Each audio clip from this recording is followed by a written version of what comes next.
In spite of current global energy volatility, Atlantic LNG's projections in the short term looks positive, and the company hopes the expansion of the Panama Canal will bring new markets. However, dealing with the country's gas shortage is something of a concern. The Point Lisas-based company's Chief Operating Officer, Arlene Chow, spoke about Atlantic LNG's projections on Good Morning Trinidad and Tobago. Roger Dwaraka reports. As the country's mainstay of the economy, Atlantic LNG is always under the spotlight. None more so than now, with world energy prices being in a state of flux, hydrocarbon producers cutting back on production and drilling costs, and margins being tightened as profit warnings are sounded. However, the company says despite these factors and other challenges worldwide, it's not so much as weathering the energy turbulence as navigating the headwinds successfully. The thing we have is flexible markets, so we can send our LNG wherever we can get the best prices. So in the long term, we think it's really positive. Supply and demand will come into equilibrium. In the short term, we struggle with the gas supply shortfall, but we work towards keeping the plant safe, reliable, efficient, and making sure we optimize value for Trinidad and Tobago by sending the LNG to the right markets.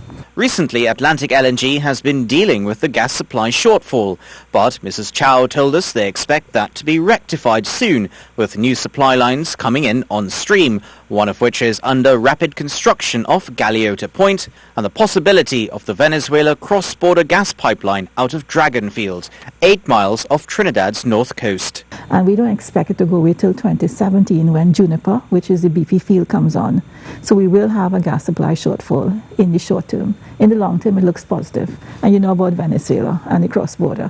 So, what we have read in the newspapers, the same as you, that there is a memorandum of understanding between Trinidad and the Venezuelan government, and we think it's extremely positive. We are ready to take the gas whenever they're ready to send it.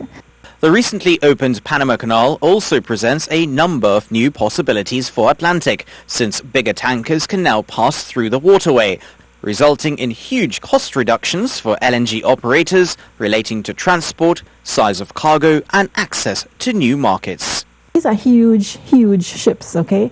So 8% of the LNG tankers in the world could have gone through the old Panama Canal, and now 90% can go through. So it's much more flexibility to reach the Asian markets.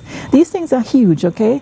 They're 40 meters wide plus, and they're 250 meters long.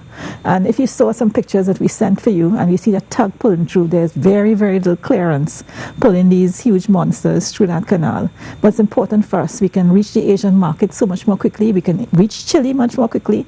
The Panama Canal was opened in February and is changing the dynamics of how LNG is transported, priced and delivered by northern and southern producing hemispheres to traditional and new markets across the globe.